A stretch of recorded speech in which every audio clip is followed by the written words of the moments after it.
Yeah, so I am going to be speaking about dispelling distraction, and then I'm going to hand over to Maitrivasin, who's going to do the second half of the talk, which is also entitled Dispelling Distraction. So yeah, as a brief recap, we've been using the text of Bodhicaryavatara as our text for this series, The Path to Awakening. And the Bodhicaryavatara means the guide to the path of awakening, or more specifically, a guide to the path of the Bodhisattva path, the Bodhisattva ideal. And this text is mainly structured around 6 paramitars or perfections, which are the most common formulations of the Bodhisattva path. So I think I've got them here. So these are the paramitars, and we've had talks on the guarding of awareness, the importance of ethics, on kshanti or forbearance and patience, virya, energy, and now we're moving to look at meditation, and then next week Vidanya will talk about wisdom.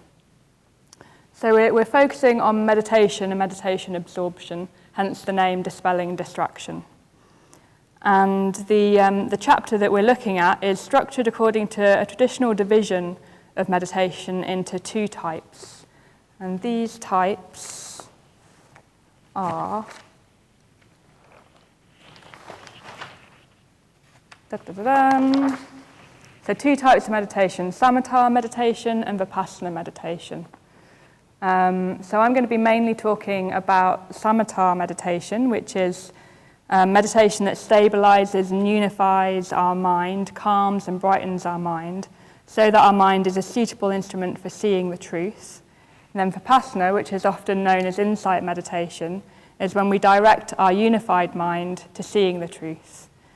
And the tradition tells us that there's not really much point in trying to see the truth, trying to access insight, vipassana, unless we've got a good grounding in samatha. So I'm going to be talking about samatha. And a lot of the Bodhicaryavatara text, there's a lot in it basically, so I'm mainly working from the condensed version that Vidanya has made available to us during this series. So yeah, meditation and specifically samatha. So we heard about virya last week from Bodhinaga, or the week before the puja. So out of this kind of continuous, playful, abundant energy that we experience within virya, Shantideva then declares that our minds must be stable and not distracted if we're going to make any progress.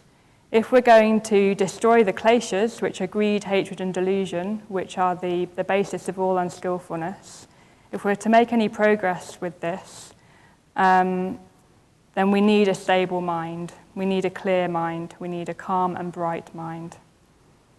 If we don't have a stable mind, we'll still be at the mercy of greed, hatred and delusion. So what do we need to be free from distraction for samatha meditation? So we've already heard about mindfulness earlier in this text, that again Bodhinaga talked about mindfulness. But this chapter on meditation, it's going further than the practice of mindfulness for going beyond distraction. And the difference between mindfulness or even the guarding of positive mental states, which we heard about in virya, is that for meditation we need to practice something called viveka. So this is what kind of makes meditation stand apart, literally. So meditation stands apart literally because viveka means isolation, separateness, or detachment. It's kind of a strange word to try to translate. Sometimes it's known as solitude, so I'm mainly translating it as solitude. So we need solitude externally and solitude internally in order for samatha meditation to arise. So external viveka, solitude of our body, this is being on our own. It's being away from our usual busy environments and being in conducive conditions for meditation.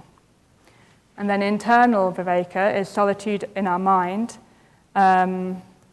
This can look like detachment. It can be achieved when amongst others still. So for example, if we choose to meditate among other people, that would be internal viveka. Or if we go on retreat with other people, for example, it's when we maintain a sense of detachment from what is at play around us. And the Buddha was known to be in the world, but not of it. So that's internal viveka.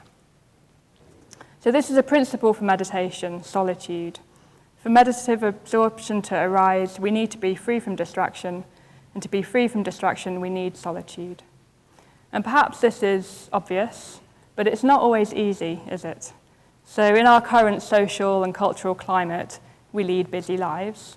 We're often very much in a lot of contact and communication with other people, both near and far away. There's a constant possibility of what appears to be connection with other people. Across the world, we have social media, we have 24/7 news bulletins, we now have open plan offices, where you're working amongst 30 people most of the time. So a sense of solitude can be hard to come by, even if we're alone in our bedroom. So I have a mobile phone, and sometimes it feels like I have a portal in my pocket. It's very hard to get a sense of being away from others because I'm always a button's press away from connection or apparent connection. So the meditation cushion is important. So this kind of solitude or sense of detachment that can come from sitting in a particular place for a set time frame, away from the constant possibility of communication, this is important. This is where our body can relax and know its own space, and it's where our mind can quieten down, relax, and expand. Again, maybe this is easier said than done, and all sorts of things can get in the way of our finding solitude. There are potential precious gaps and spaces in our busy lives, but how can we find them? So there are hindrances to finding viveka, and we'll go through these hindrances during my talk. And perhaps this is true, maybe more true in our modern age of digital communication and our full-on work and play schedules, or our modern family lives. But difficulty in solitude was also true in the time of Shantideva. So it can feel like sometimes the odds are stacked against us in taking time to meditate, to experience solitude. But in a way, we're much more well-placed for this than lay people would have been at the time of the Buddha or Shantideva. So we have the possibility for leisure time. And this just wouldn't have been an option for many ordinary people in the Buddha's time or Shantideva's time. And they wouldn't have had as much physical, personal space either. So maybe we could stop complaining about not having any time or space and just focus on and prioritize meditation. Like after the tea break, for example, we have a meditation that happens right here at Sangha night. Maybe we could actually come up here to the Great Hall and meditate. And this would be how Shantideva would see it, I'm sure, with his no-nonsense approach. Is it really true that we don't have time to meditate? Or is it just that we might not really want to? Are we actually choosing to fill our time with talking, with texting on WhatsApp, with being online, with constantly looking outside of ourselves for something? And if there are specific hindrances, things getting in the way of our taking solitude, what are they and how can we actively work with them? So ever practical, Shantideva went through this very clearly and thoroughly. So there are hindrances to solitude in our lives. But if we know what they are, then we'll know how to work with them. We'll know how to find this solitude, this viveka that is so important. So what are these hindrances to viveka? They are attachment to people, to our loved ones, and to worldly company. They are desire for wealth and possessions, and it's desire for sensory pleasures. So this is what can keep us from wanting to be on our own, from wanting to find this external solitude and this internal solitude. So I'll go through them one by one. So attachment to loved ones, and I'll quote from the text. When a loved one is away, we feel sad and can't concentrate in meditation. When they are with us, this doesn't make us happy. Okay, so we do all need to be in loving relationships to other people. That's a given. But this verse is saying that we could do with lessening any neurotic need we have for other people, our attachment to them, if we want to be able to enjoy solitude and the fruits of solitude. So can we be by ourselves for a period of time without experiencing grief or anxiety? I've got a friend who's a school teacher, and her friend, who was also a school teacher, her husband, who is also a school teacher. It's funny how these groups happen, isn't it? He was going on a week's trip with school, and her friend was in floods of tears because her husband wouldn't be with her for a week. And I think quite many people may experience this. So can we be on our own? Are we able to be on our own for a day, for a weekend, for a week? And could we lengthen the amount of time that we can appreciate being on our own away from our loved ones? Yeah, an extra evening a week, a Saturday morning, maybe a weekend retreat or even a longer retreat. Going on retreat is a really great way of experiencing Viveka. You could go on a solitary retreat all on your own. Paula, how was your solitary retreat? There we go. So yeah, there'll always be an edge that we can work with here. There's always a way that we could increase our solitude away from our loved ones. So attachment to worldly company. So from the text, a worldly fool can't be a friend to anyone because he is only happy when he is getting what he wants for himself. So I'm translating this, there's more from that text that I could read, but I'm translating this as basing our schedule on being with others in order to please them, to receive praise, to be in with the cool crowd, or just following the herd, all for our own benefit. So we don't want to be away from other people because being with people is where it's at. Okay, so working against this hindrance could be like choosing not to go to the party, or maybe missing a wedding, or maybe sending our apologies to the business meeting in order to experience Viveka, possibly on retreat. So you can't always be at everything for everybody in order to keep yourself, up there in the cool party, kid, whatever. So yeah, choose, and you could also maybe choose to have unstructured time. So most of us have diaries. Maitrivasin's got a diary, so I reckon probably most people do. Sorry. Yeah. So we've got diaries. Maybe we could put unstructured time in our diaries when solitude can arise. So don't always make plans. Maybe some of us don't make plans. Maybe we often do have free time. But if we're more at that side of making plans, maybe we could not and have an unstructured time where we're on our own.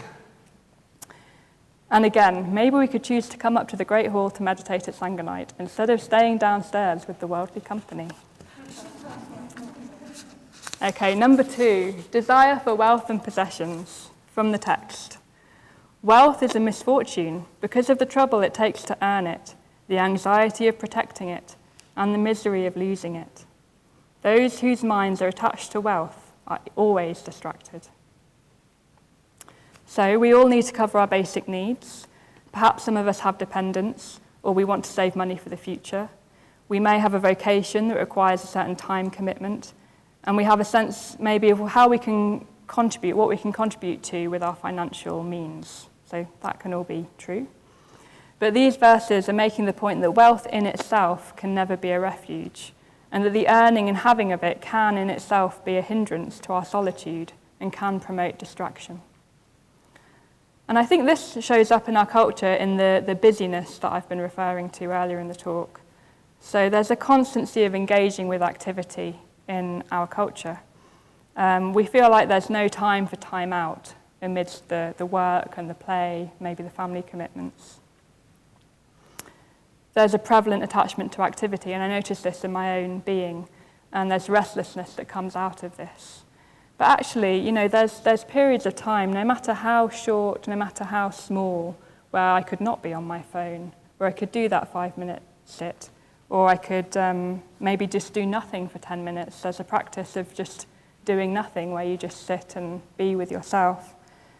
Could you do that for 5 minutes a day, 10 minutes a day? And there's a great quote, the quote, don't just stand there, do something. Maybe we could just, don't just do something, stand there. Okay. And with possessions here as well, I think when you go on retreat, you live a simple life, free from your possessions, very simple program, you don't have all your stuff, and actually personally I do find that a relief. I've just moved house actually, and I'm not using like half my clothes or more, and I look all right, I could just get rid of the rest of them. So, desire for sensory pleasures is our last hindrance. So this is the choice between a crude sense pleasure of sex, of food and drink, of entertainment, with the refined and subtle pleasure of meditative states, of samatha meditation. So choosing Viveka is choosing to move in the direction of refinement and subtlety. And again, this isn't easy. We want the apparent satisfaction now, and we most likely want it to be quite obvious, even seemingly graspable. So that comes up in that, this is for often very worthy causes, but what do we want? We want this. When do we want it? Now. That can often be how I live my life. I want something that I can obviously register as pleasurable now. Whereas the refined and subtle pleasure that is there in samatha meditation, it's more subtle, it's less obvious. And perhaps this desire for sensory pleasures is most apparent in the form of sex. And this is what Shantideva focuses on in this chapter. And still, in his no-nonsense manner that we've come to know in this series, he says, "He who you schemed to meet up with over and over again, willing to be unskillful, he who you embraced with the utmost pleasure, his body is just a bundle of bones, tied together with sinews and plastered with flesh, like a statue plastered with clay. Why don't you cuddle up to some bones instead?" So in the text it says she, because Shantideva was talking to monks, but I changed that to he for this talk. I'm mostly cuddling up to men, so why don't you cuddle up to some bones instead? So here we can see that having the option of sex or cuddles with another human is a hindrance to solitude, to viveka, and so a hindrance to meditation. And I do experience this in my own life.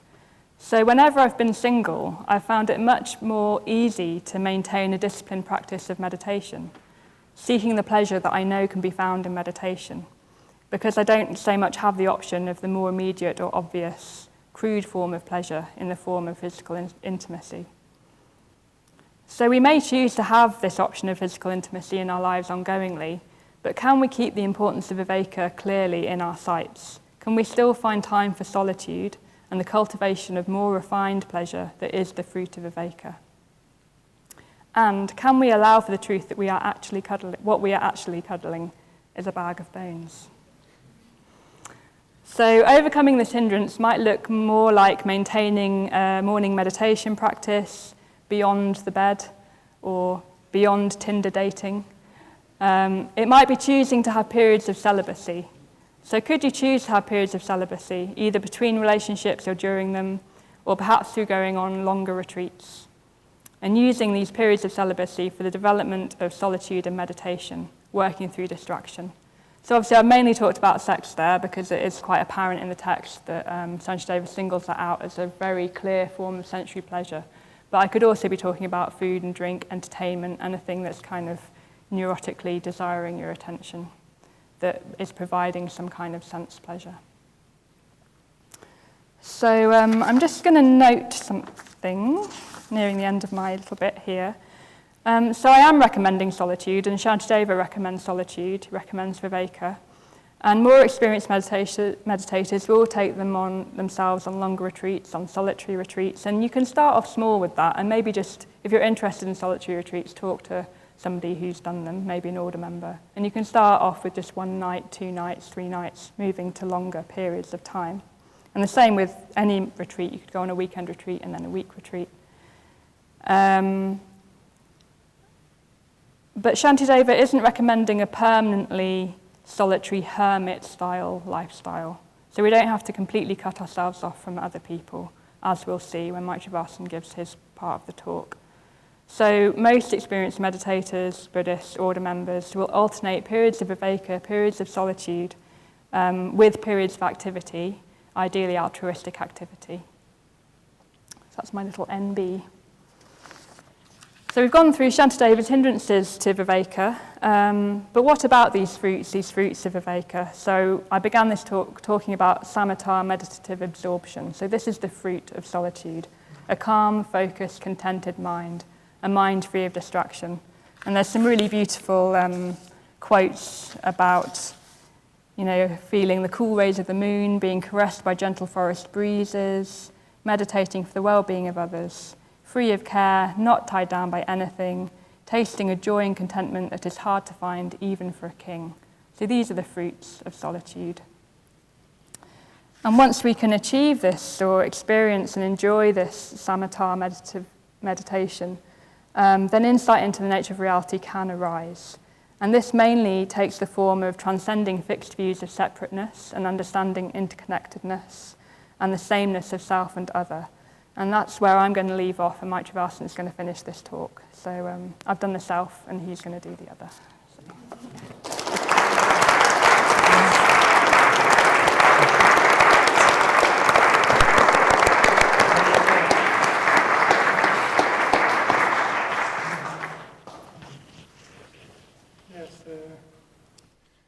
It is quite surprising in a way, but I do have a diary.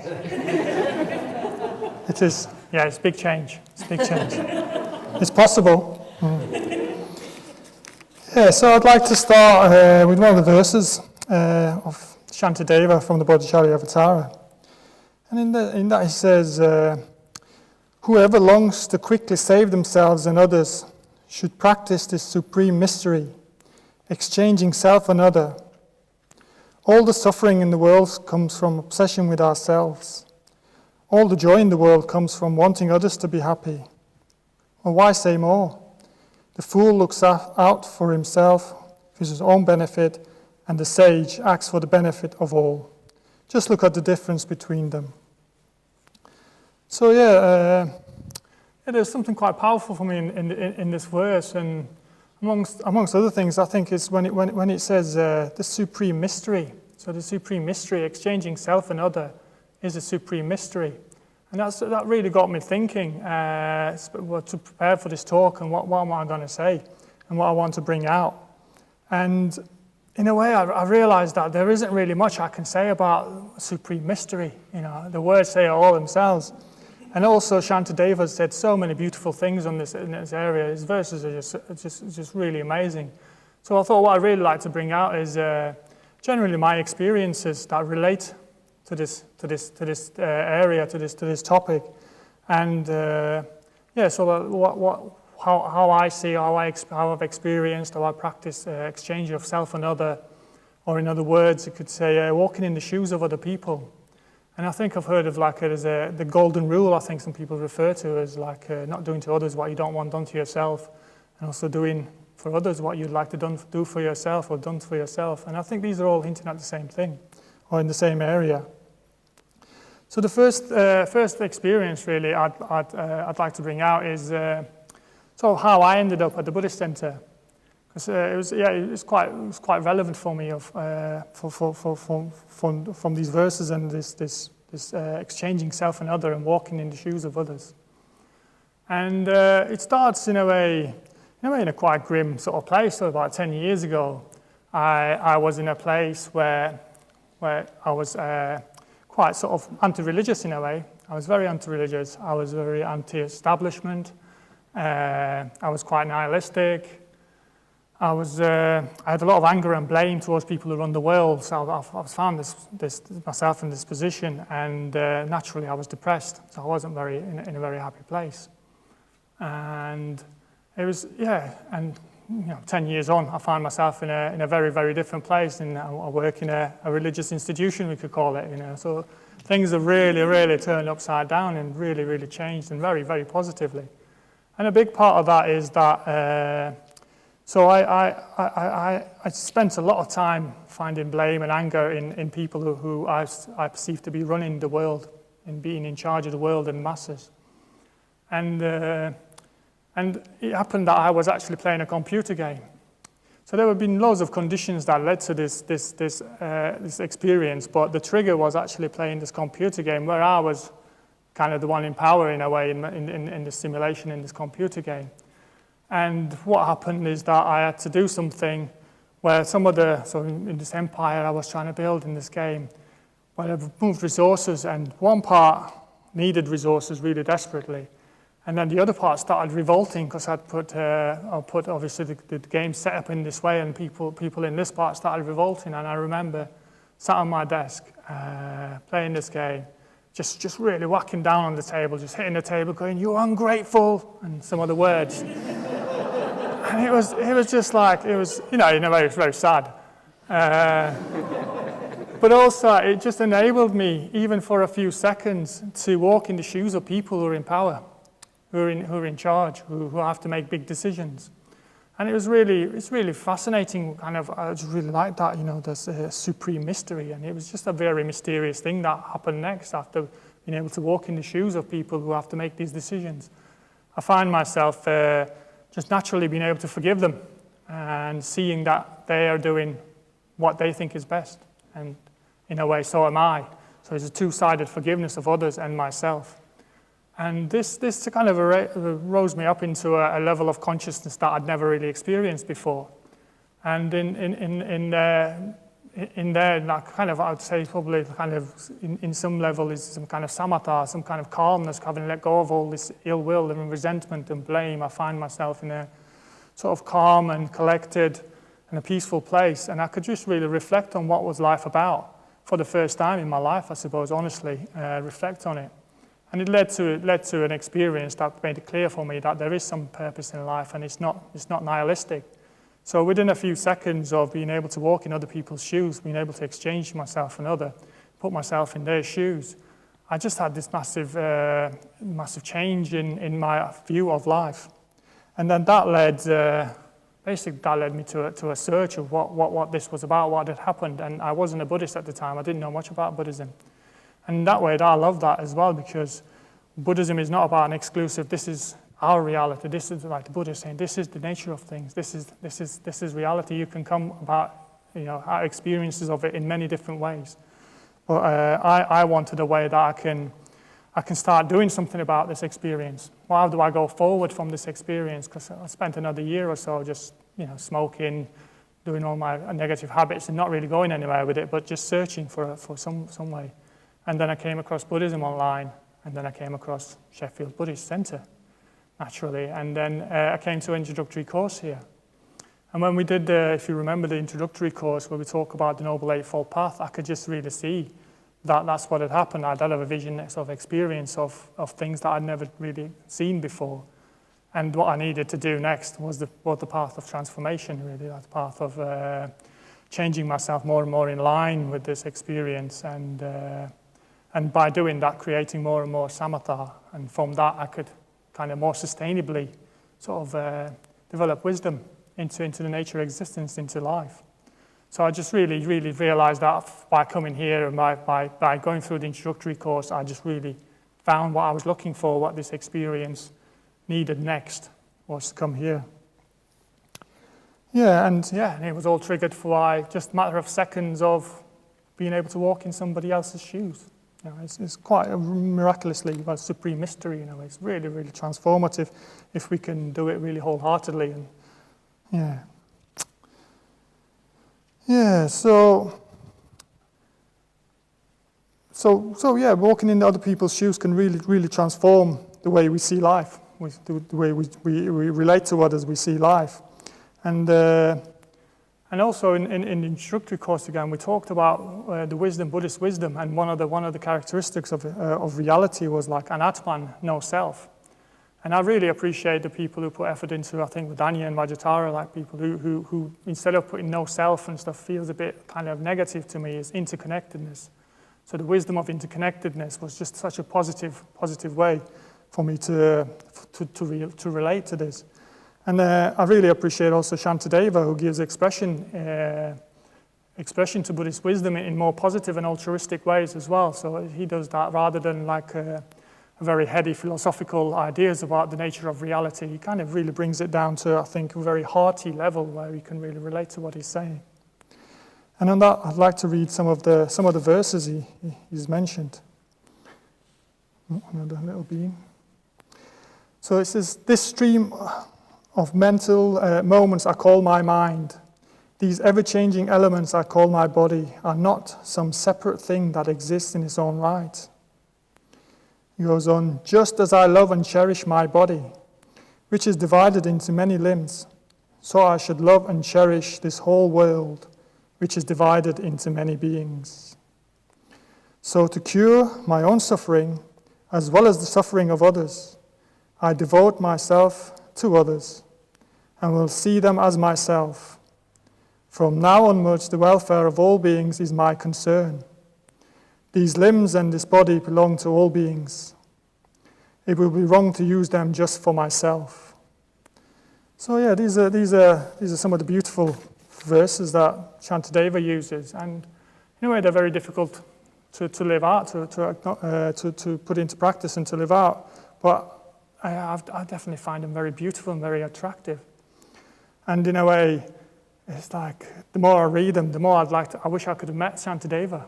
I really wish I could have met Shantideva. There's such an attraction to somebody who would like to live from this, who lives from this and embodies this and is sharing this, his insight in Buddhist wisdom as being this. This is how it is. This is how we should aspire to live, and this is what can really make us happy. So for Shantideva, like exchanging self and other is an inside practice. And we kind of do this when we do the metta bhavana. So our metta bhavana practice isn't just something, we do just to feel a bit better or something. So the metta bhavana practice in itself is, as well as getting rid of resentment and ill will and calming our mind down, it's also an inside practice. So we can really develop some insight in the metta bhavana. So in a way, it's just that one practice that does everything.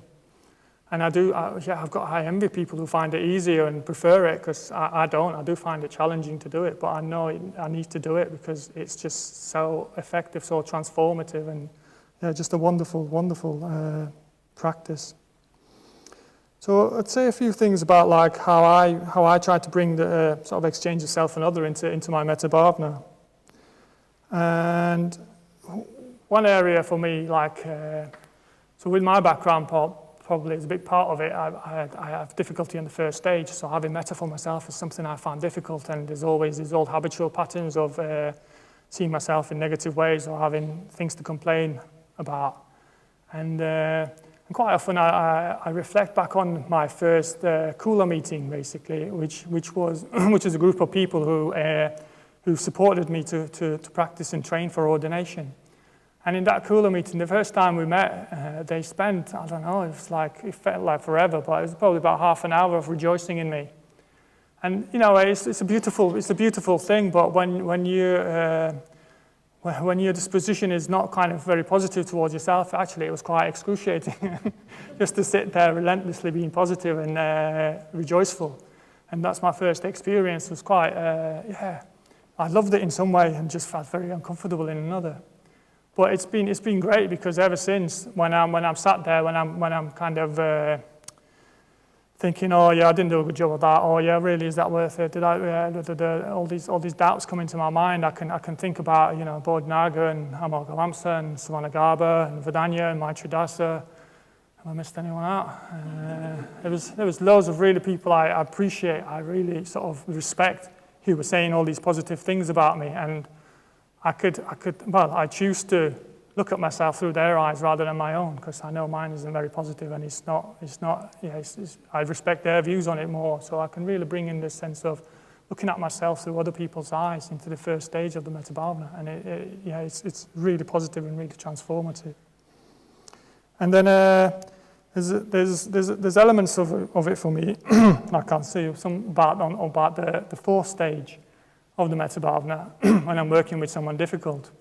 And I've mentioned this on the retreat once as well. Like I recall this time when I knew somebody who was, in my old days, who wasn't a very, very kind person. He was quite a nasty piece of work, actually. And I had many difficulties with him. But there were a few seconds when I really saw into his life, into his childhood, which really transformed my views of him. So somebody had really helped him with some forms that he needed filling in. And this really thuggish kind of guy suddenly broke into tears, and he thanked this person, saying that even his mother had never helped him to that extent. And this was like a really, really important memory for me, because it really shows me that somebody I could really see as a very unskillful person, just have a lot of ill will, resentment, blame, or really dismiss, into somebody I could really have compassion for. I could just see this child who's grown up without any real love or support, and the way he went about life was kind of in some way a consequence. One of the big conditions in the way he was this in his life. So it gave me a way to be compassionate towards him, and also develop gratitude for my parents for the life I'd had. So it's really beneficial just to realize that when I'm looking at other people, I'm looking at what I can see of them, or what I interpret as seeing of them, whereas there's so much to everybody else. There's so much to people we don't really know about, and memories like this help me actually work with that. So if I find myself having difficulty with someone in the fourth stage, I can recall this memory and go, oh yeah, that person, I couldn't justify what he does, but I can really have compassion for him. I might not like him, but I can have compassion for him. I don't have to bear ill will towards him. And in Buddhism, that's what we have. We have original purity. So we have original purity rather than original sin, that everybody's deep down, beyond their conditioning, is beautiful and kind. Yeah. So there's other things outside meditation that I do. I try and collect these memories, and it's like, one of them is like, when I came to the Buddhist Centre, I could feel quite anxious to come somewhere new, and I could recall this memory of just like not feeling part and looking around and looked like everybody else knew each other and everybody else was chatting and really getting on and really a part of this place except me. And the more I can reflect and recall that memory, the more when I see new people at the centre and they're pretending to looking at the notice board or looking at retreats or they're in the bookshop or something, and it's just like, oh yeah, I remember that. And it's like, it helps me to empathize with them. It helps me to connect with them, and this urge to want to go and speak and connect and make life easier and make them more welcome is just naturally arises out of that, out of being able to empathize with what other people are experiencing and walking in their shoes and empathizing with that. And there's another little, I think I'd like to include it. So quite often we can find ourselves criticizing people, but not really doing much about it, just get into the habit. It's a very cultural thing, maybe in other places it happens. It's easy to criticize others and not do much good. So I like to look at it as like, okay, what am I doing about this situation? And there's somebody I'd mostly put in the fourth stage of my metta bhavana, although people will prefer to put it in different stages, and I don't want to judge that at all. Well, this person is Boris Johnson, basically. So I'm like, all right, what can I do about this? And it was great because Amalgamamsa came up with a beautiful idea, and it made me realize, actually, Boris Johnson doesn't have the Dharma. So he doesn't have the Dharma, which I'm really grateful because I do. I've got a sense of the Dharma. I've got to respond to the Dharma. And then I came up with the idea of sending him Vedanya's Introduction to Buddhism book. So as a community, that's what we did. We posted Introduction to Buddhism to Boris Johnson. Now, and I've not got much hope that he's going to receive it and read it and change the way he is. I mean, there is always hope, but it's not very likely. But it certainly changed my attitude towards him. So every time I think of him now or hear his name, this wasn't an expected consequence, but I just feel I get a smile, really. And I remember Amalgamamsa saying, oh yeah, I can do something positive about someone, and realize that actually, he doesn't have the Dharma. He's not growing up in conditions that helped him respond to the Dharma, basically, and he's never come across it. And I can have compassion for him for that, because he thinks he's doing best, and some people may say he is. That's people's personal choice. So I think that's a really good way of just working in this fourth stage, or for people we find difficult. It's like, well, what can I do to change my response to them? And there's always a way, I think. Yeah. All right. So there's one of the verses Shantideva mentions, is that all the suffering in the world comes from obsession with ourselves. So I can see this, even in my metta bhavana quite often, every now and then, even whatever stage it is, I just find myself thinking about myself. How does this relate to me, or how I could find a way into every stage, and everything turns to being about me. And in life, I think we can see this as well. Like we can watch a film, and suddenly we identify with the main characters in it. Or I noticed it years ago when I was watching documentaries. So I'd watch a documentary, and I'll see, like, I don't know, a gazelle and his fawn, and I want him to escape and run away and survive. And then I'll watch another documentary about a leopard and his cub that's hungry, and I wanted to catch the gazelle. And I found myself in this, like, which side am I on? What's going on here? It's really weird. It's just like we really identify with the first thing we come across, really. And that's very helpful in realizing that's what we do. That's what we do. We identify with ourselves. It's the first eyes we see things through, our family, our country, and we look at others in a very different way. So this is really helpful in realizing, okay, this is my view, this is where I'm coming from. And there's also people are coming from different aspects, different places. Yeah, and I think Shantideva mentions that like much of the lack of wisdom comes from the fact that we see things from just one pair of eyes and distorted by all the agendas of just one person. So simply to see through others' eyes is a big step forward in wisdom. So in that sense, when we are able to actually look at the world through other people's eyes, it's just such a way forward, such a big sort of increase of our wisdom that we wouldn't get if we just interpret everything through our own eyes, through our own culture, through our own views, really. So it's great to have an expansive view of the world and be receptive to what other people are saying, because they probably got a point, although it might not seem like that to us. It's really worth being open to that. Yeah. So, yeah, as I'm summing up, I'd say so as well as working like with exchange of self and other in the metta bhavana, it's also, I find it very useful to recall and reflect sort of experiences in my life that really support me in my meditation. So like walking in the shoes of others, as far as my first experience, I think it really comes to my attention when I see my brother and my nephews.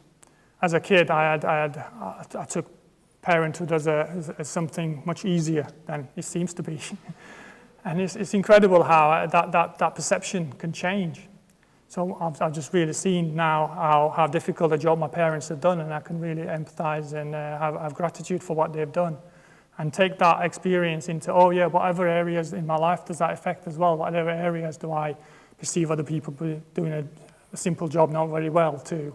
Oh yeah, they've done this amazing job, a very hard job, and they've done it amazingly.